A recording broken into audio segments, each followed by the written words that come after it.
I don't think most people in the sport of pickleball realize how critical the timeline is right now. If you want to become a sport in the 2032 Olympics, basically next year is very important. We really have less than a year to get one recognized body by the International Olympic Committee to then submit a proposal to be part of the 2032 Olympics. The deadlines are coming up fast and furious here.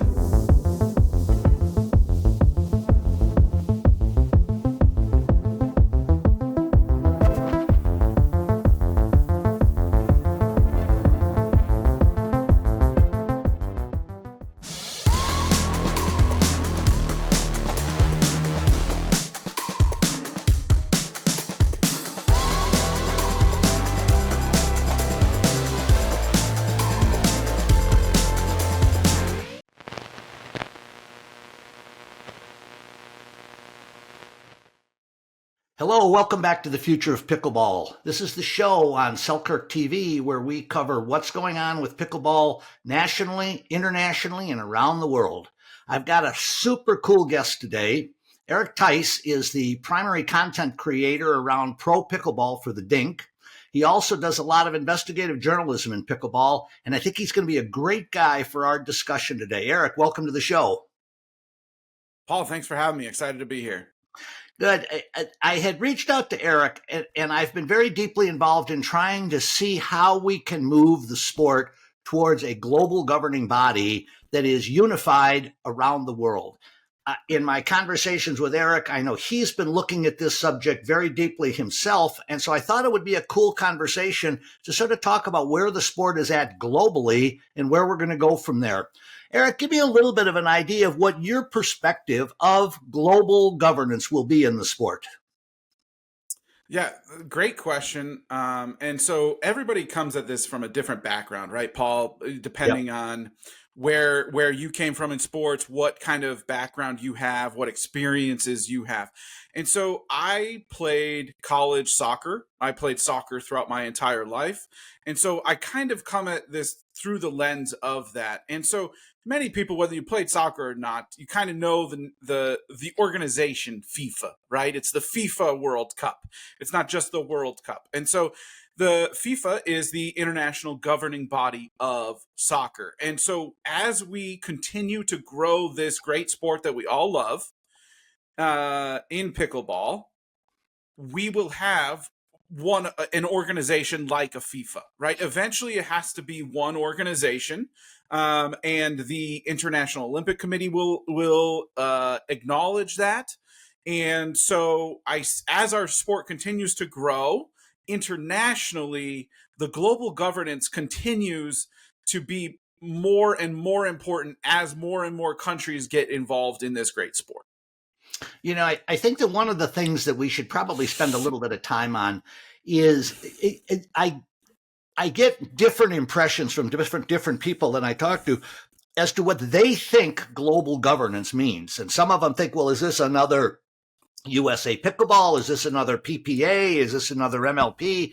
So I think, you know, in my mind, and I've been around this game a long time, and I've sort of seen all of the incarnations that have come along to date, all with good intentions. But the objective in my mind is really our governing body really needs to be the service organization that helps the world to embrace the game, understand it, participate in it exactly the same way, regardless of what country you see.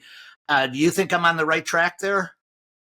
For sure, 100%. So global governance really has nothing to do with, I know everybody in America is so used to the PPA Tour and Major League Pickleball and the APP Tour. And even internationally, we have the PPA Australia, NPL Australia. We have different leagues in India. None of those really matter for global governance.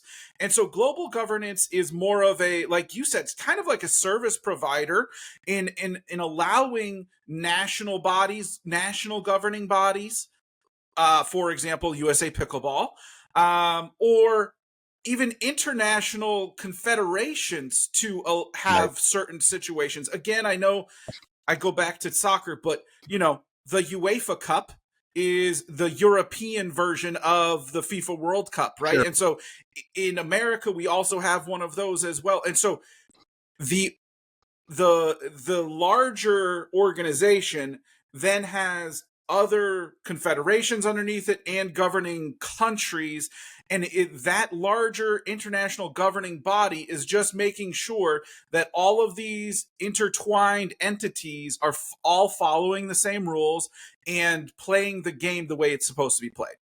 That is so on track. One of the things that I think can be so interesting and exciting about how our sport has grown globally, continentally, on the different continents around the world, is the fact that there's been such a good effort for uniformity.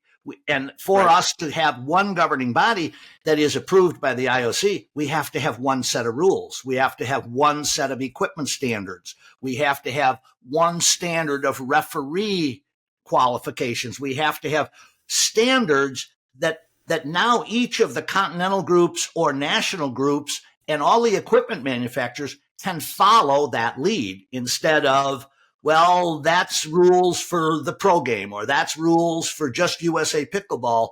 And so that's the thing that I think we've got to get that message out, that the umbrella organization that creates the framework for pickleball to be the same wherever we go. And I know we've got so much international travel now. It's so cool to see people that I know traveling around the world and meeting other people playing pickleball by the same rules, the same standards, the same understanding of the game. And so that's where I think we need to go. Something I wanted to mention to you is as I look at this and I see, I was actually in the sporting goods industry my entire working life in different aspects of it. But when I look at pickleball and I see sports like tennis, soccer, cycling, swimming, gymnastics, badminton, table tennis, they're all recognized as global sports. That's the Right. environment that we need to get pickleball into, that I think global governance will bring together. What do you think is probably the biggest thing that the sport will benefit from if and when we get a global governing body recognized? That's a great question. Well, actually, I would say two things. And I know you only asked for one, but here I am talking away. That's all right. First of all, I do think a global governance body is important for building the game at a grassroots level. And what I mean by that is, you go into some of these lower economy countries all over the world, whether that's in South America, Central America, Africa, even in Europe and Asia, right? And so some of these countries don't have the money to fund these newer sports and or children's education in athletics and things like that. And having an international governing body can really help grow the game in some of those countries that are not as well off as other countries, right? And so I think for the longevity of the sport on a global stage, an international governing body is critical for that. Now, more importantly, and in a sexier light, an international governing body, global governance, will bring tons of sponsorship dollars. Yes, sir. You see that time and time again in any sort of so I just want to I do know I dabble in tennis. I don't know much about tennis, but I do know the ITF is the international governing body of tennis. And who sanctions the 4 Grand Slams per year? The ITF. Right. And those tournaments have the most prize money by far, right? And it's not because Wimbledon is storied and is a magical place. It is all of those things. But they have tons of eyes, which means tons of sponsorship dollars, and therefore they're able to hand out tons of prize money.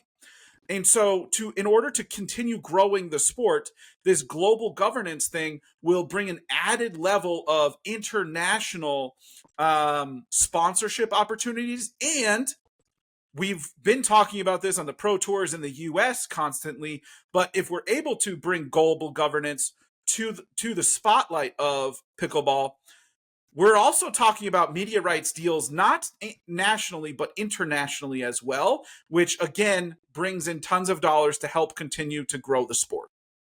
Yeah, it's been interesting for me.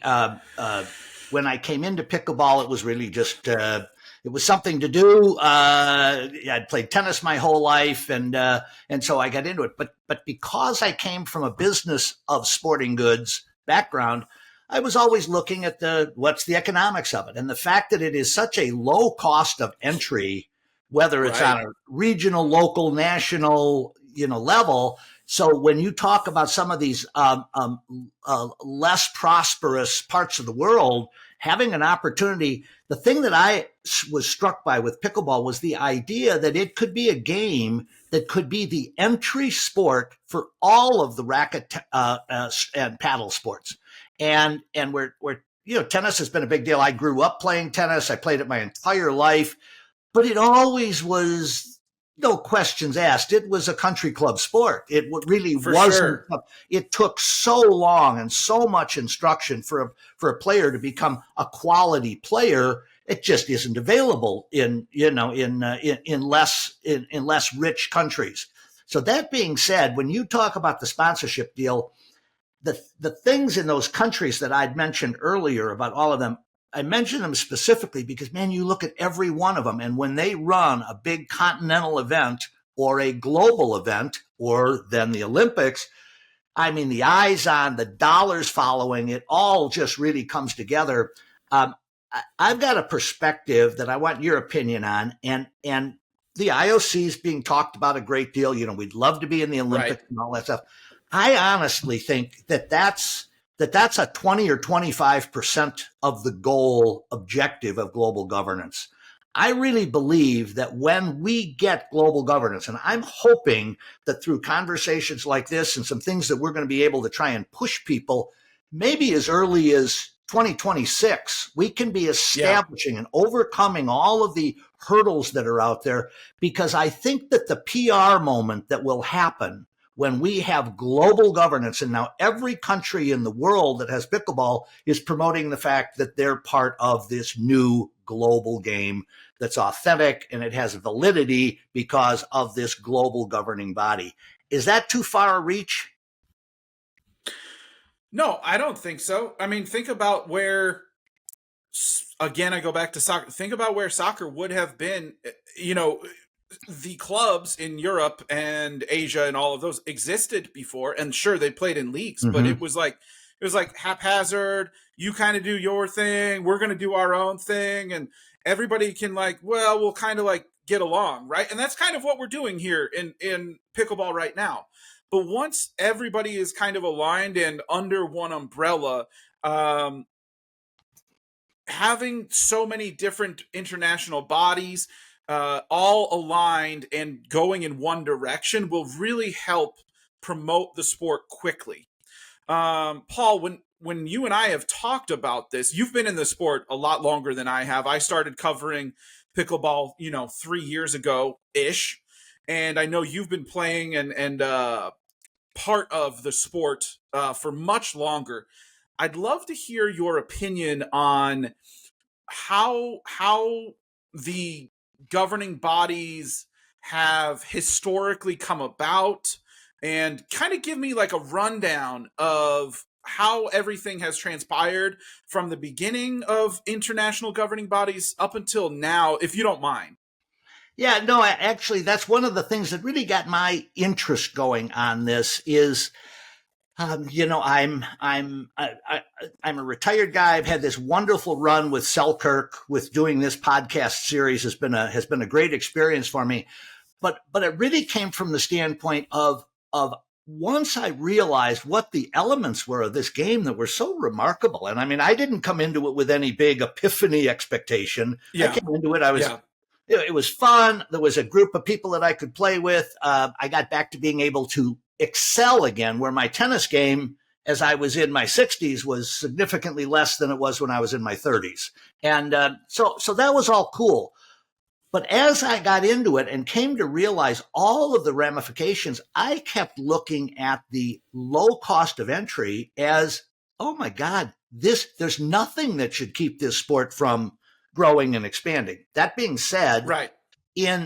I wasn't in the sport in 2010, but I came into it in about 2012, and there was talk of a governing body, and it was, I think it was promoted by USAPA, and their thought was, well, the United States and Canada, and I think there were a couple of other countries, maybe we should do something together.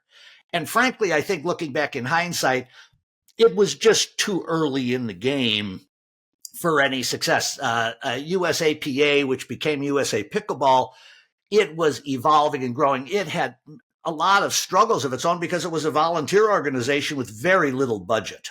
But then Right. they went along and they kind of floundered, and it sort of went away.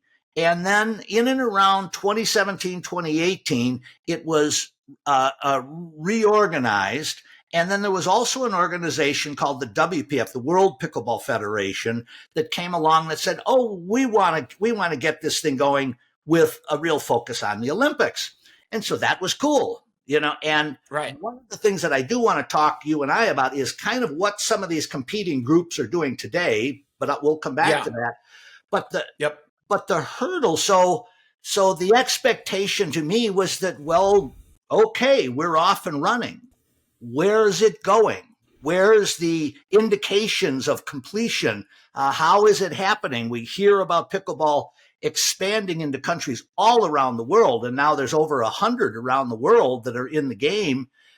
Ultimately, then, how many more can come into it when we have this global recognition? But as of 2018, COVID was a big deal that affected things and kind of slowed things down a bit in 20 and 21. But there'd been very little actual movement that I was aware of, and I was paying attention. And so then when the GPF came out, and that was, I believe that was Canada and Australia, and then they reached out to the US and said, "Hey, we need to get something going." Well, that was the first time, and I had the opportunity to interview Javier Regalado, their CEO, on my show as they were getting going, and it was just an informational interview. Tell me about what your plans are, what your thoughts are, and I asked him the question. I said, "Javier," I said, there are other organizations in the sport. How will you navigate that space? How will we figure out who the leader becomes? And he said, "Paul, that's going to be a matter of performance."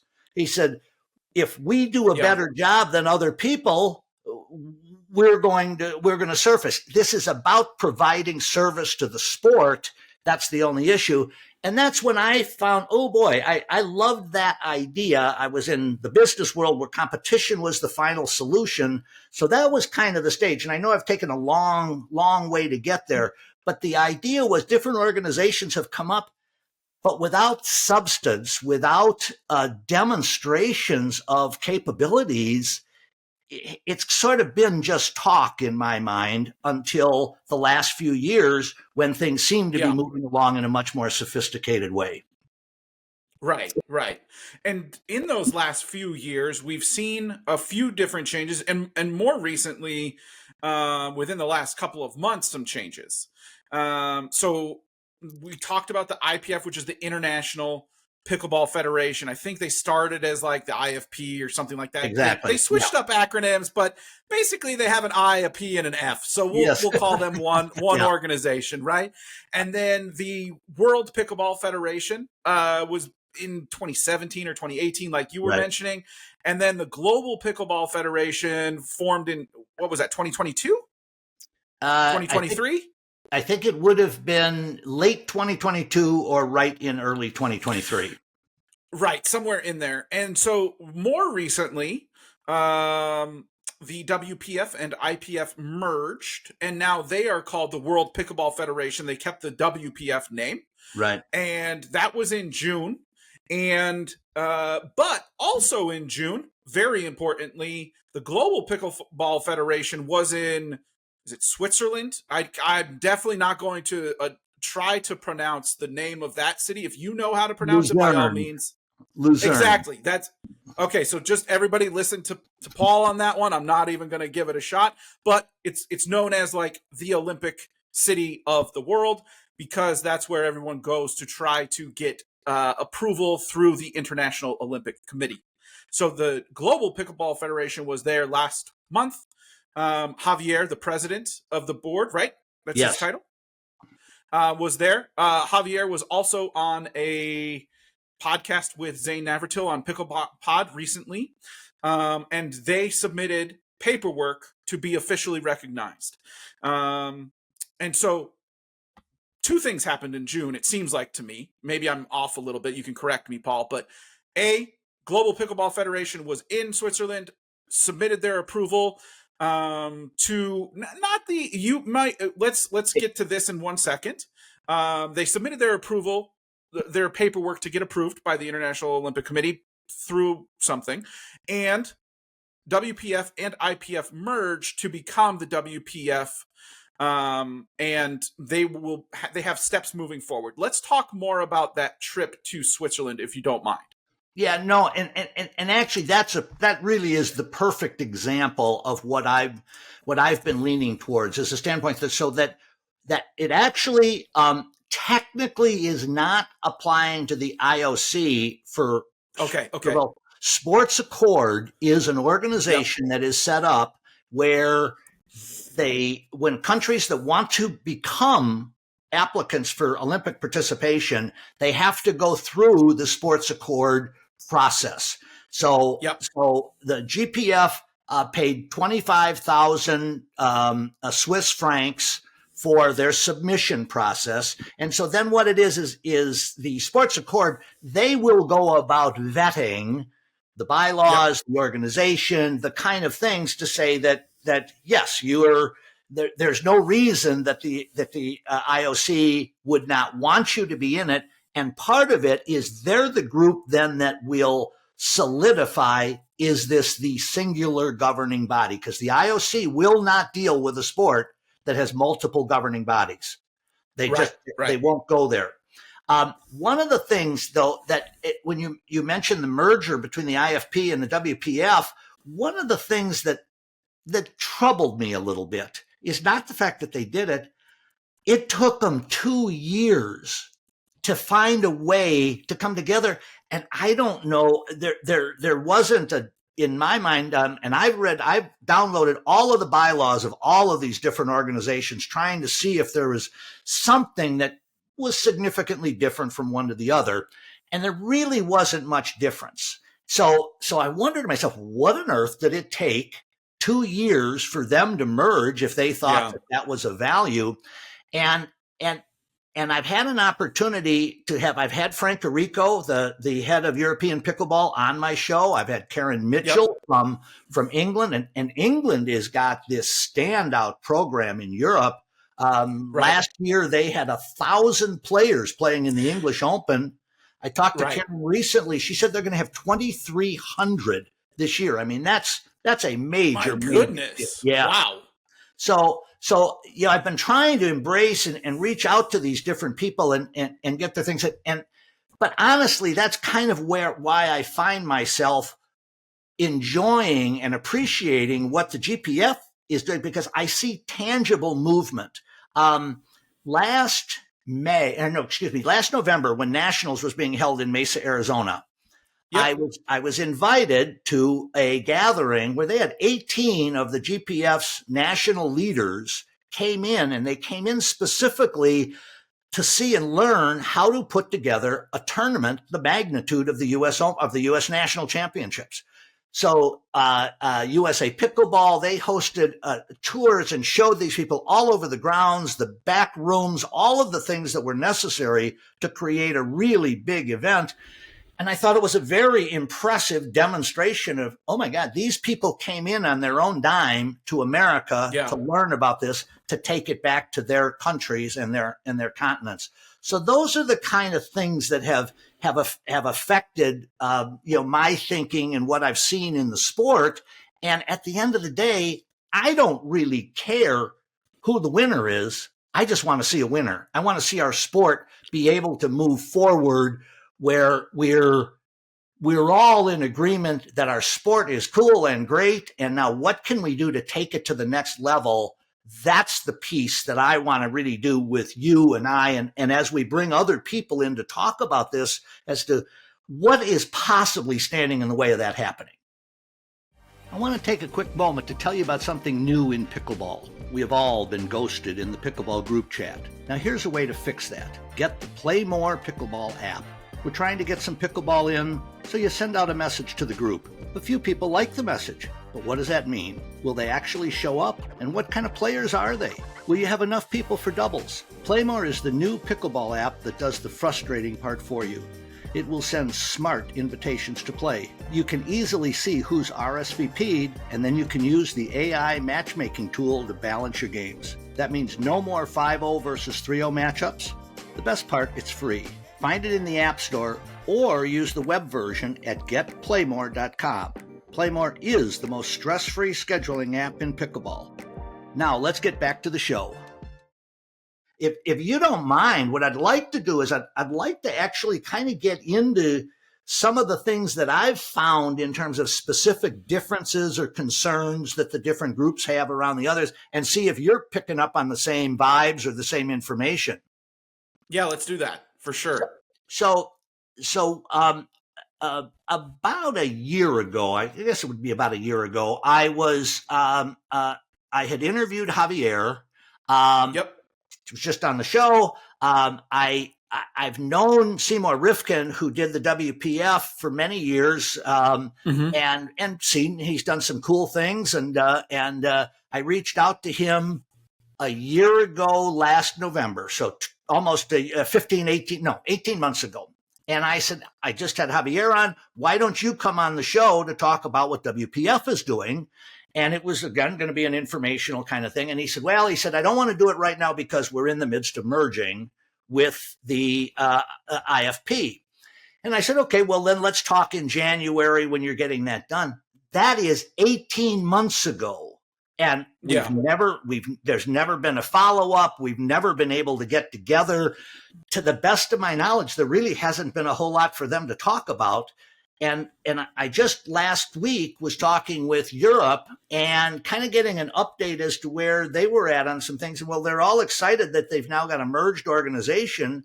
But I said, well, what has the group done over the last couple of years? Well, we've been working on merging.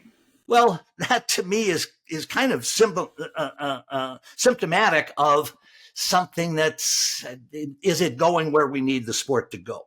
And one of the other things, Erik, that I think is a real biggie is when you have countries like the United States and Canada, Australia, as the linchpins of the GPF, how does the world go forward without those countries in unification?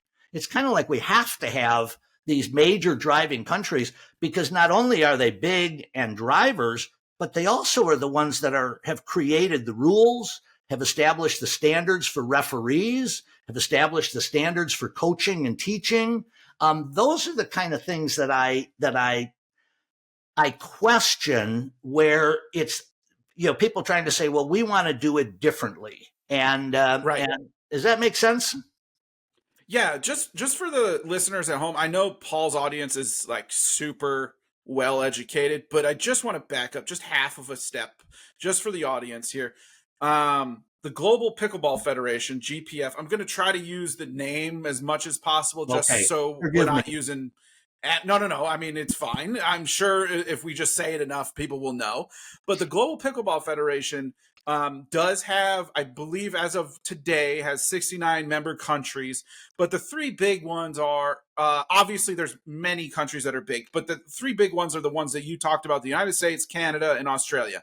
Those are the three countries where pickleball is the largest sport in it's where the sport is the largest, those three countries, right?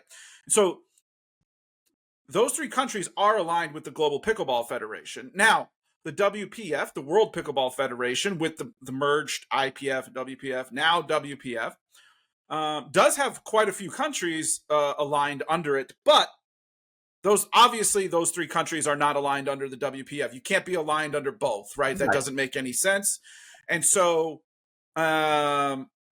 like Paul is talking about, I just don't see a world where an international governing body is recognized as the global governance of a sport when the three largest countries that have the most participation in that sport are not aligned under that governing body. And so something needs to give there, whether that's another, like, there's plenty of options here in terms of moving forward, right? Like another merger from WPF and GPF, or GPF is now recognized as the global governing body, or WPF is, I don't know if that can happen without getting the other three countries involved. So either way, there's plenty of options moving forward. It's just how do we get the ball rolling on the next steps moving forward, in my opinion. Yeah, and that really is the essence of the struggle. In some of these conversations that I've had with people, one of the things that frustrates me is everybody's talking about all we care about is the betterment of the sport. The only objective, the only goal that we've got is the improvement of the sport. And I go, all right, so if that's the case, how can we be separated on these things? Well, there have been a couple of little legal niche things that are thrown out regularly. One of them is the fact that the WPF's position is, and they've stated, and I don't think it's completely accurate, that the IOC requires governing bodies to have one country, one vote governance. And so and they say it as though that's a fact. Well, it isn't a fact. And there are 7 sports those sports are, let me go back here to, I actually have them for you. Oh, go. So there are 7 sports. It's badminton, rowing, taekwondo, which was added within the last 25 years, cycling, skiing, tennis, and hockey. And so when we say that, you think of international sporting organizations and governing bodies, right, Paul? And it's like, 7 is like not a lot compared to like the number of games in the Olympics, right? Because there's so many sports, so many different events in the Olympics. There's 35 events. There's 35 sports in the Olympics. There's hundreds of events, but there's 35 sports. So 7 of the 35 sports have a system that is a weighted voting system, meaning not every country has an equal vote in terms of how the governing body works, right? So 20% of the global sports that are recognized by the International Olympic Committee do not have a one country, one vote type of system. Right. And so, and when you think about it, one of the things that was sort of interesting when I started in my own exploration into this was, well, why? What is it that those 7 sports needed? Well, in each case, and all of them are different. It's not a unified answer for all 7 sports, but all of them, they were driven by origin countries that were larger, more developed. They had more resources. They had more capabilities. And then as other countries came in, they really were having to follow the lead of the major countries, which is really exactly the same as we have now in pickleball. We have wonderful emerging sports. We have countries that have been identified on the global pickleball scene that have less than 1,000 players in the country. They have very little real experience. They don't begin to have the capabilities of even running their own national tournaments, much less global or continental events. They don't have the beginnings of the resources to manage and be a contributor to what the real rules are, other than in a voting capacity. So that's where the idea, and I don't have a position on weighted versus non-weighted. It seems to me that it's a fairly small argument from either side. We ought to be able to find a way around it. And the hurdle that I think that we're facing, because I hear the conversations And very often it's a private conversation between me and somebody else who's in the know in their part of the world. There's a lot of people that are throwing out absolutes that I don't find to be absolute. And we'll come back. I know you want to ask me something, but I want to come back to Chandler Carney's kind of conversation about this subject. Okay. Just one other thing I wanted to add here, and then we can move on to your subject, is with a one nation, one vote system. In my research, I read a research paper by Peter Forsberg, not the Philadelphia Flyers hockey player, different Peter Forsberg. He's an analyst at the Danish Institute for Sports Studies. In 2022, he wrote a research paper called A Vote with a Weight. And I want to read an excerpt from his executive summary. I promise people it's not going to be very long. It's one sentence, but I think it's important. The one nation, one vote system is often described as one of the main risk factors of facilitating corruption and vote buying, thus threatening the integrity of the international sport. And with that quote, all you need to do is fire up your Netflix streaming service and look up the FIFA corruption cases, right? And so if obviously every system has its own merits, but I think international governing bodies in sport are moving towards a weighted voting system because of Exhibit A being FIFA, where they just got a whole bunch of smaller countries to band together and maybe we can pay somebody. And all of a sudden we have certain votes going in certain directions that we didn't see before. I'm not saying that's where any of these organizations want to go in pickleball. And I'm not saying one nation, one vote isn't valid. I think it is a valid system.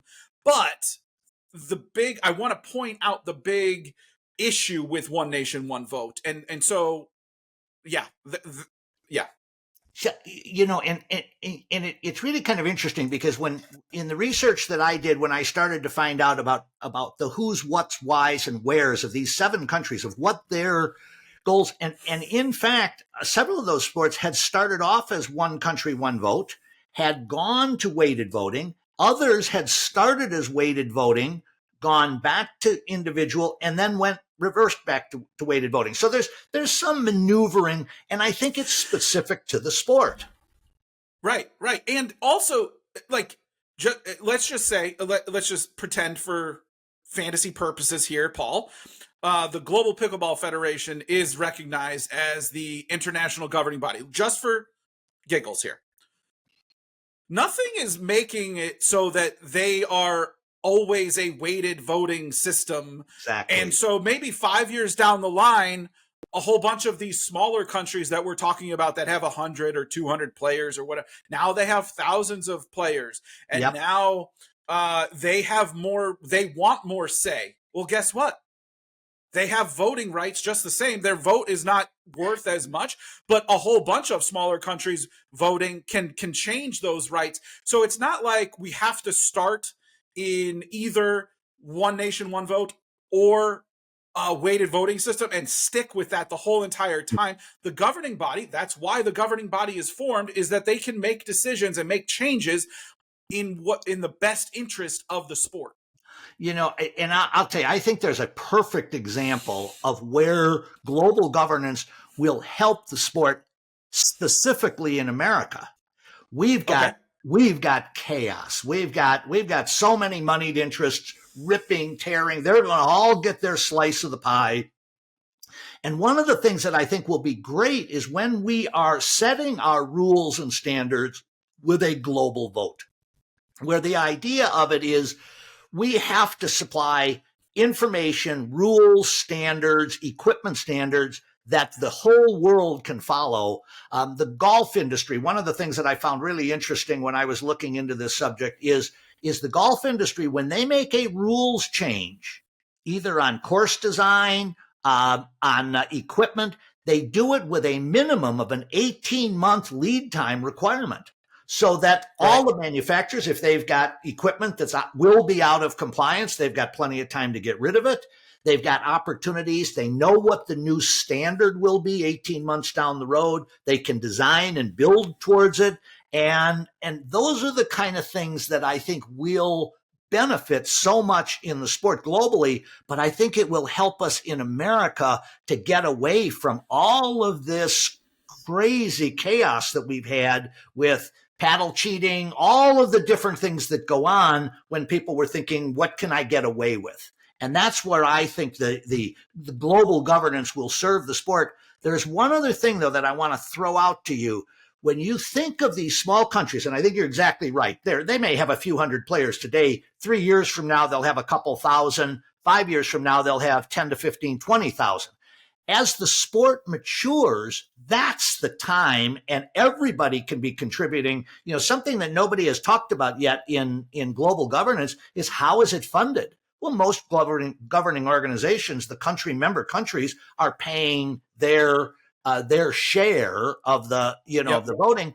Well, many of our smaller countries, a few $100s is the extent of what they're able to contribute to the overall governing body.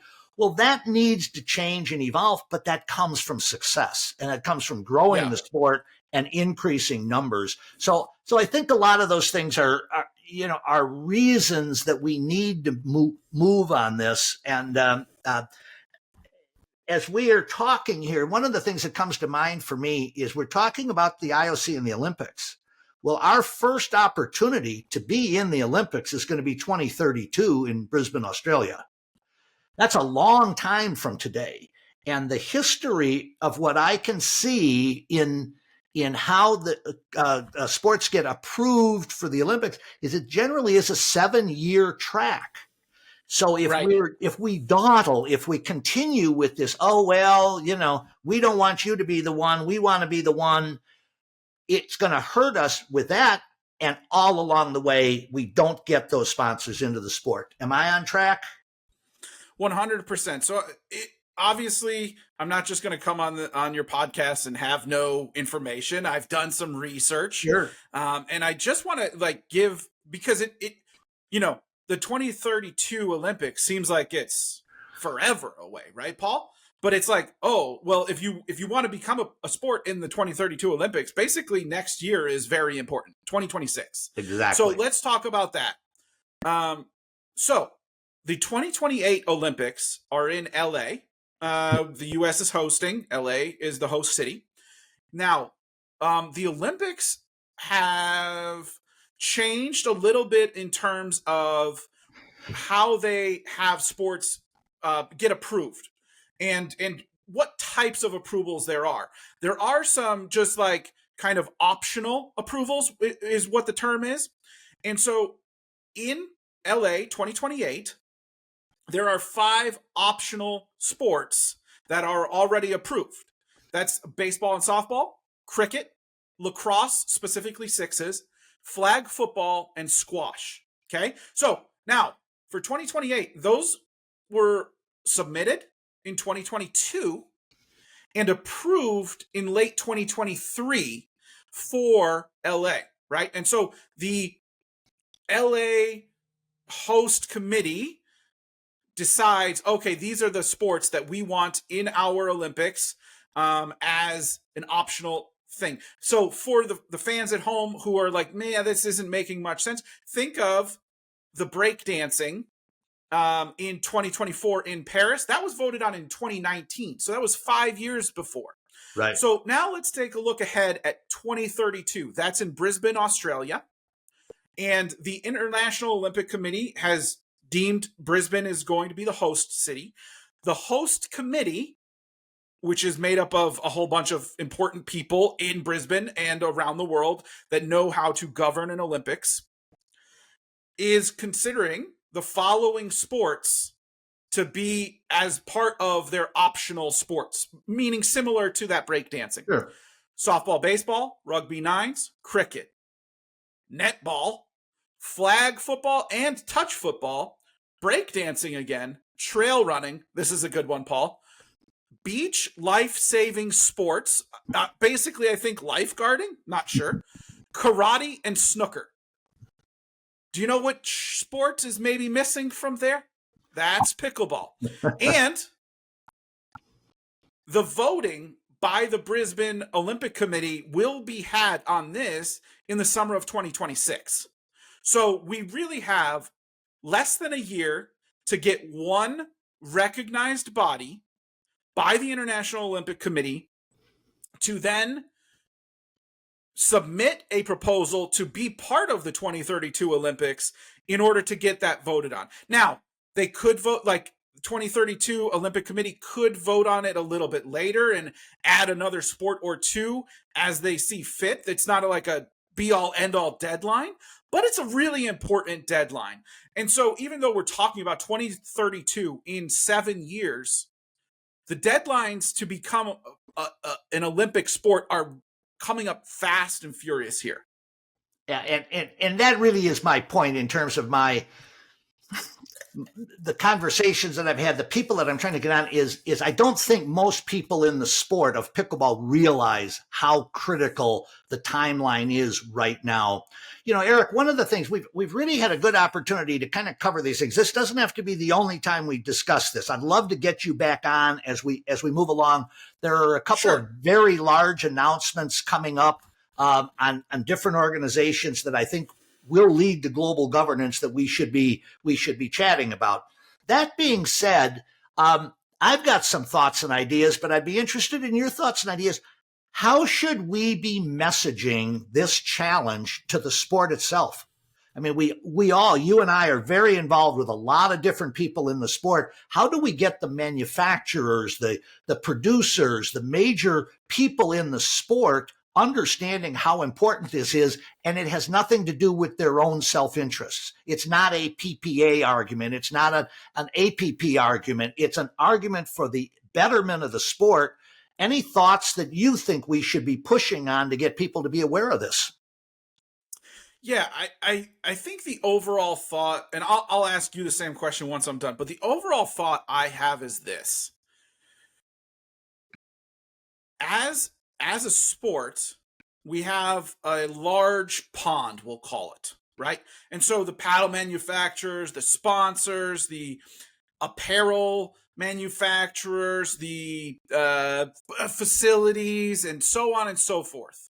They're all trying to make their way in this large pond, I'll call it. Right. 5 years ago, I would call it a small pond. Now we've grown up into a large pond. Yeah. This global governance will help create an ocean for the game of pickleball itself. Yep. We will have more widely recognized international competitions, both international and continental competitions. We can have country versus country in a more robust way. And having a centralized body with centralized thoughts, with centralized processes, with centralized members creates a larger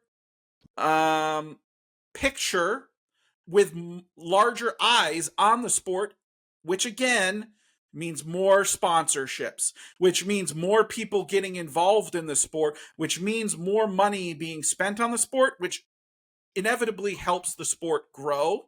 So that's my thoughts on having that conversation with those different entities. What are your thoughts?